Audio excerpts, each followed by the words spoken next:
संज्ञा। बच्चों, आज हम संज्ञा के बारे में जानेंगे और समझेंगे कि संज्ञा किसे कहते हैं और संज्ञा के कितने भेद होते हैं। यह नई दिल्ली का रेलवे स्टेशन है। सोनम अपने भाई के साथ मामा को रेलगाड़ी में बैठाने आई। मामा के जाने से वह उदास है। वहीं पास में एक बच्चा अपनी माँ के साथ पुस्तक खरीद रहा है। दिए गए वाक्यों में नई दिल्ली, स्टेशन, सोनम, भाई, मामा, रेलगाड़ी, उदास, बच्चा, माँ, पुस्तक, ये सभी संज्ञा शब्द है। ये सभी शब्द किसी वस्तु, प्राणी, जगह या मन के भाव को दर्शा रहे हैं। स्थान: नई दिल्ली, स्टेशन। भाव: उदास। प्राणी: सोनम, भाई, मामा, बच्चा, माँ। वस्तु: रेलगाड़ी, पुस्तक। किसी प्राणी, जगह, वस्तु के नाम व मन के भाव को संज्ञा कहते हैं। स्थान: मैदान, विद्यालय, बगीचा, दिल्ली, अमेरिका, गोवा आदि। भाव: खुशी, दया, मिठास, खुशबू, भलाई आदि। प्राणी: माता, पिता, भाई, बहन, मामा, चाचा आदि। वस्तु: पुस्तक, कलम, बस्ता, गमला आदि। संज्ञा के 5 भेद होते हैं। जातिवाचक संज्ञा, व्यक्तिवाचक संज्ञा, भाववाचक संज्ञा, समूहवाचक संज्ञा, द्रव्यवाचक संज्ञा। संज्ञा के भेद।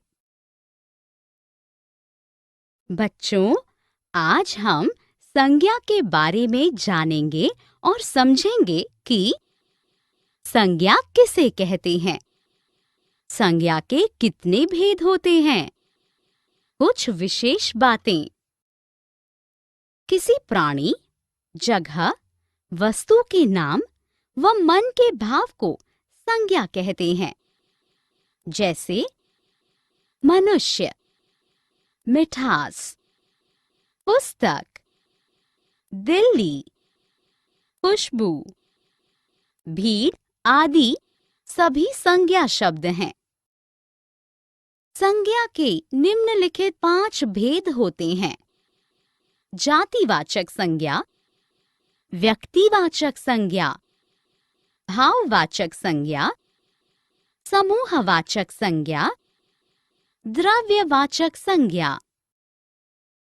जातिवाचक संज्ञा: जो संज्ञा शब्द किसी जाति के एक ही प्रकार के प्राणियों, वस्तुओं एवं स्थानों का बोध करवाते हैं, उन्हें जातिवाचक संज्ञा कहते हैं।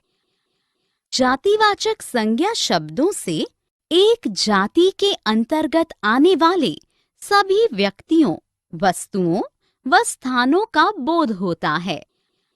जैसे वस्तु, पुस्तक, खिलौना, कार आदि। स्थान: शहर, बगीचा, नदी आदि। प्राणी: मनुष्य, पशु, लड़का आदि। भाववाचक संज्ञा, जो संज्ञा शब्द गुण, कर्म, दशा, अवस्था आदि भावों का बोध करवाते हैं, उन्हें भाववाचक संज्ञा कहते हैं।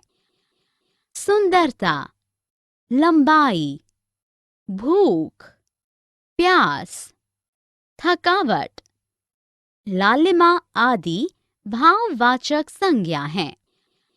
अन्य उदाहरण, हम दोनों की दोस्ती पक्की है। दोस्ती शब्द से दोस्त का भाव हो रहा है, अर्थात भाववाचक संज्ञा है। व्यक्तिवाचक संज्ञा, जिन संज्ञा शब्दों से किसी विशेष व्यक्ति, स्थान एवं वस्तु का बोध हो, उन्हें व्यक्तिवाचक संज्ञा कहते हैं। व्यक्तिवाचक संज्ञा सभी व्यक्ति, वस्तु या स्थान की पूर्ण जाति में खास का नाम बताती है। जैसे विशेष व्यक्ति, महात्मा गांधी, भगत सिंह, रमेश, पवन, विकास आदि। विशेष वस्तु, रामायण, महाभारत आदि। विशेष स्थान, दिल्ली, अमेरिका, चीन, आगरा आदि। समूहवाचक संज्ञा, जिन संज्ञा शब्दों से किसी विशेष व्यक्ति या वस्तु के समूह का बोध होता है, उसे समूहवाचक संज्ञा कहते हैं। जैसे गुच्छा, सभा, जनता, कक्षा, पुलिस, समिति, काफिला, झुंड, सेना आदि समूहवाचक संज्ञा है। अन्य उदाहरण, इस कक्षा में बहुत कम छात्र हैं। कक्षा शब्द से समूह का बोध हो रहा है, इसलिए यह समूहवाचक संज्ञा है। द्रव्यवाचक संज्ञा, जो शब्द किसी ठोस, तरल, पदार्थ, धातु, अधातु या द्रव्य का बोध करते हैं, द्रव्यवाचक संज्ञा कहलाते हैं। द्रव्यवाचक संज्ञाएं ढेर के रूप में नापी या तोली जाती हैं।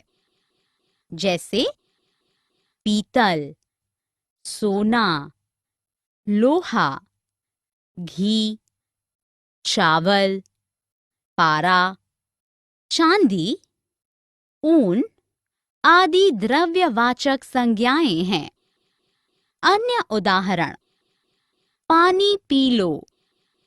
पानी शब्द से द्रव्य का बोध हो रहा है, इसलिए यह द्रव्यवाचक संज्ञा है। आओ दोहराएं, किसी प्राणी, जगह, वस्तु के नाम व मन के भाव को संज्ञा कहते हैं। जैसे मनुष्य, मिठास, पुस्तक, दिल्ली, खुशबू, भीड़ आदि सभी संज्ञा शब्द हैं। संज्ञा के 5 भेद होते हैं। जो संज्ञा शब्द किसी जाति के एक ही प्रकार के प्राणियों, वस्तुओं एवं स्थानों का बोध करवाते हैं, उन्हें जातिवाचक संज्ञा कहते हैं। जो संज्ञा शब्द गुण, कर्म, दशा, अवस्था आदि भावों का बोध करवाते हैं, उन्हें भाववाचक संज्ञा कहते हैं। जिन संज्ञा शब्दों से किसी विशेष व्यक्ति, स्थान एवं वस्तु का बोध हो, उन्हें व्यक्तिवाचक संज्ञा कहते हैं। जिन संज्ञा शब्दों से किसी विशेष व्यक्ति या वस्तु के समूह का बोध होता है, उसे समूहवाचक संज्ञा कहते हैं। जो शब्द किसी ठोस, तरल, पदार्थ, धातु, अधातु या द्रव्य का बोध कराते हैं, द्रव्यवाचक संज्ञा कहलाते हैं।